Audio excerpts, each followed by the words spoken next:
my dear learners. So far we have discussed expression for Hermite shape functions, expression for stiffness matrix, expression for traction due to UDL, and we have solved 3 problems on analysis of beams. In this lecture 6, I am going to explain how to solve a bookwork. Bookworks are nothing but the problems with no numerical values. So let us solve this problem which states that compute the deflection for the simply supported beam loaded centrally as shown in the figure.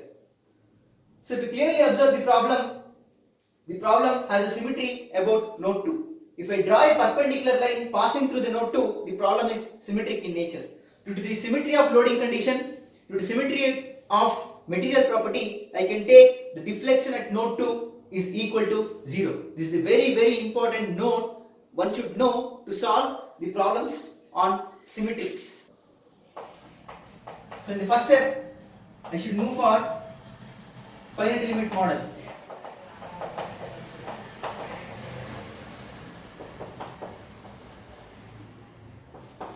If I take the finite element model, we have a simply supported beam loaded centrally, which is symmetric in nature. So therefore, the length for element 1 is L by 2, the length for element 2 is also L by 2. At node 1, since we have a simply support, V1 is equal to 0, whereas theta 1 is not equal to 0. So due to symmetry in loading condition, about the node 2, if I take a plane perpendicular, I will get a symmetric in loading condition as well as the material property. So therefore, here the deflection is equal to 0, that is theta 2 is equal to 0, whereas V2 is not equal to 0. At node 3, I have simply support, so therefore V3 is equal to 0, theta 3 is not equal to 0. So therefore I should compute theta 3, theta 1 and V3. So an important note to be noted down in doing the finite element model is that due to symmetry, so therefore from the boundary conditions it is clear that I should determine theta 1, V2 and theta 3. So these 3 are the unknowns I should calculate for this problem. Moving on to step 2. The step 2 is element stiffness matrix. So element stiffness matrix for element 1 is given by EI by L. So here the value of L is L by 2. So therefore EI by L cube. So therefore L cube will give us L cube by 8. So therefore it will become 8 EI by L cube. For the formula for stiffness matrix, refer the previous lecture. 8 EI by L cube and multiplied by the first term is 12 and next we have 6L. So therefore it will be 6 L by 2 and next is minus 12 and then later we have 6L by 2. And here we have 4 L square by 4 and next we have minus 6L by 2, 2L square is 2L square by 4. So next from the stiffness matrix I will get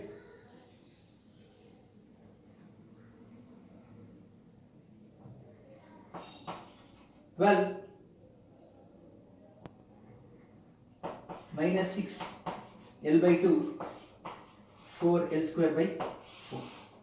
4 L square by 4. So since it is a symmetric about the diagonal, so I can write complete the matrix as 6L by 2 minus 12, 6L by 2 minus 6L by 2, 2L square by 4 and I will get minus 6L by 2. So simplifying which I will get 3,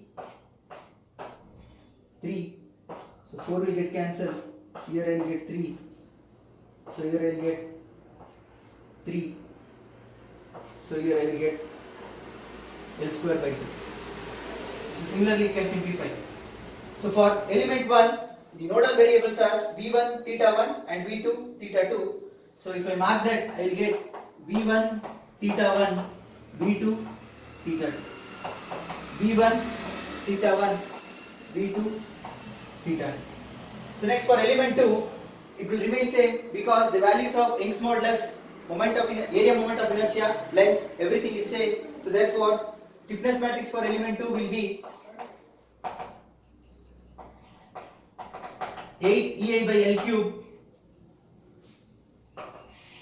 into 12 3L minus 12 3L. So next we have L square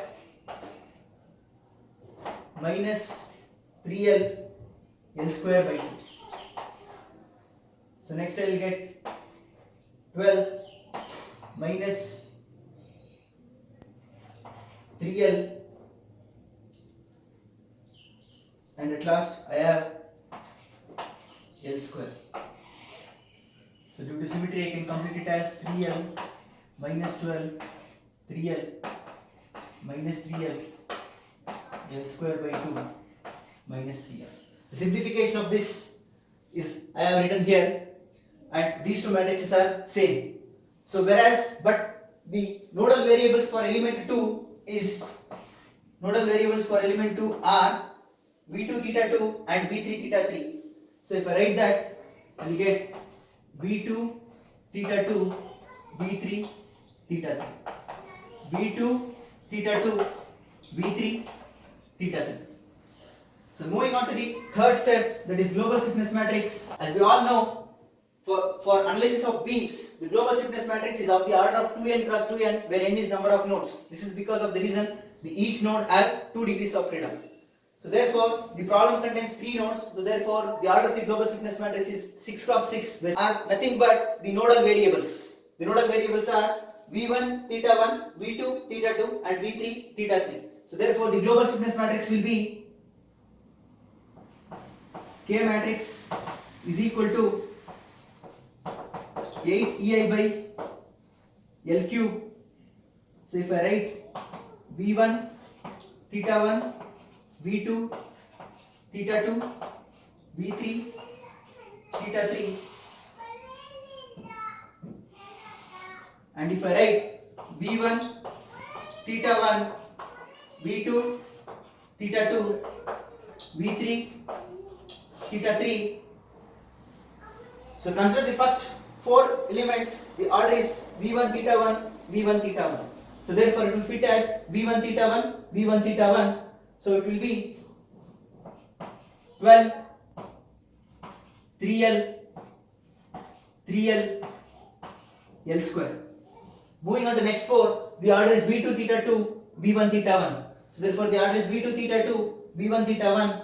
So it will be minus 12 3L minus 3L L square by 2. Moving on to the bottom 4, it is V1 theta 1 cross V2 theta 2. So it will fit here. V1 theta 1 cross V2 theta 2. So therefore it will be minus 12 minus 3L L square by 2. So next I have V2 theta 2 for these 4 elements. Also the first element is V2 theta 2 cross V2 theta 2. So therefore this 4 and this 4 will added respectively in their positions. So therefore 12 plus 12 is 24, and I have minus 3L and plus 3L will yield us 0. So next is minus 3L plus 3L will yield us 0, and I have L square added with L square, I will get 2L square. So next 4 is V3 theta 3 cross V2 theta 2. So therefore I will get minus 12 3L minus 3L L square by 2. So we get V2 to theta 3 and V3 to theta 3. So let me take first as V2 theta 2, V3 theta 3. These 4 will fit here. V2 theta 2, V3 theta 3. So it will be minus 12 minus 3L L square by 2. And the last 4 is V3 theta 3 cross V3 theta 3 will fit at the bottom right corner. It will be 12 minus 3L minus 3L L square. So fill the unfilled positions with zeros.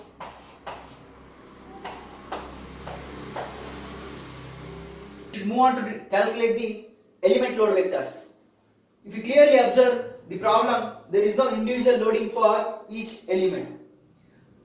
The loading, the entire problem is loaded centrally, so therefore I can directly go for global load vector.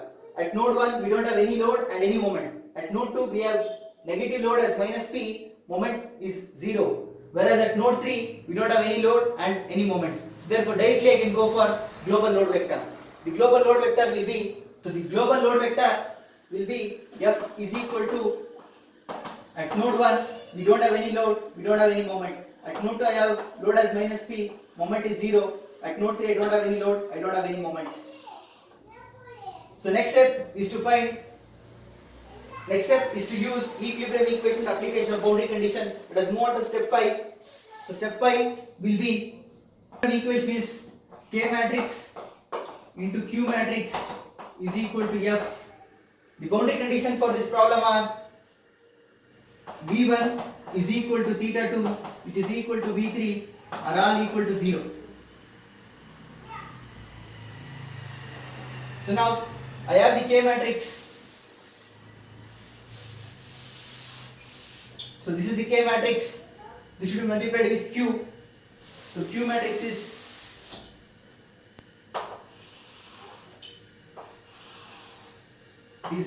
V1 theta 1, V2 theta 2, V3 theta 3 is equal to global load vector, which is 0 0 minus p 0 0 0. So applying the boundary condition I will get V1, the first row and first column will be eliminated since I know the deflection is equal to 0. Next theta 2 and also theta 2 will be the fourth row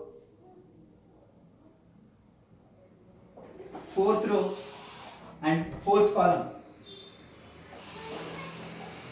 At last I have V3. V3 is fifth row and fifth column. So now after applying the boundary condition I have left out with 8 EI by L cube multiplied by L square minus 3L 0 minus 3L 24 plus 3L 0 3L and L square is multiplied with theta 1 V2 and theta 3, which is equal to 0 minus p and 0. So this is the matrix which I obtained after applying the boundary condition. So now I should solve this to determine the deflection at node 2 as well as the slopes at node 1 and node 3. So if I solve, I will get, so let me take 8e by L cube to RHS. I left out with L square theta 1 minus 3L V2 is equal to 0. The second equation will be minus 3L theta 1 plus 24 V2 plus 3L theta 3 will be equal to minus PL cube by 8 EA. From the last equation I can write it as 3L V2 plus L square theta 3 is equal to 0. So let's take this as equation number 1, equation number 2 and equation number 3. So due to symmetry of the loading condition material property, the deflections will be same but opposite in directions. So therefore due to symmetry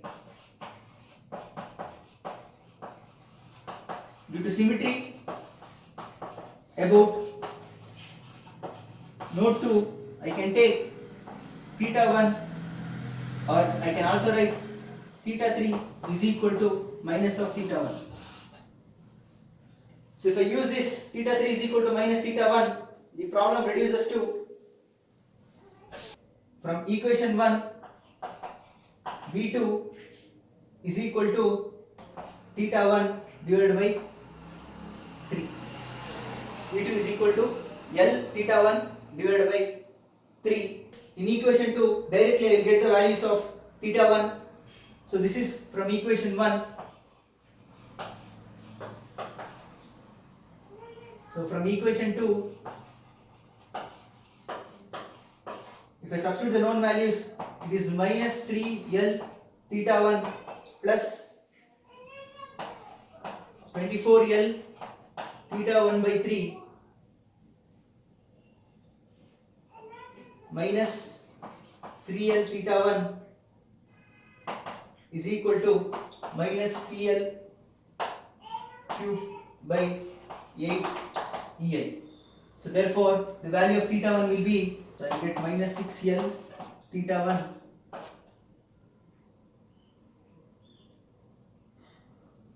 3 8 is 24. So I'll get plus 8L theta 1 is equal to minus PL cube by 8 EI. So further simplification will yields us 2L theta 1 is equal to minus PL cube by 8 EI. So therefore theta 1 is equal to minus PL square divided by 16 EI. So we know the value of V2. V2 is equal to L theta 1 by 3. So therefore V2 will be equal to minus PL cube divided by 48 EI. At last we have theta 3. Theta 3 is equal to minus theta 1. I will get it as PL square by 60 EI. So these are the values of theta 1, V2 and theta 3. This completes the problem.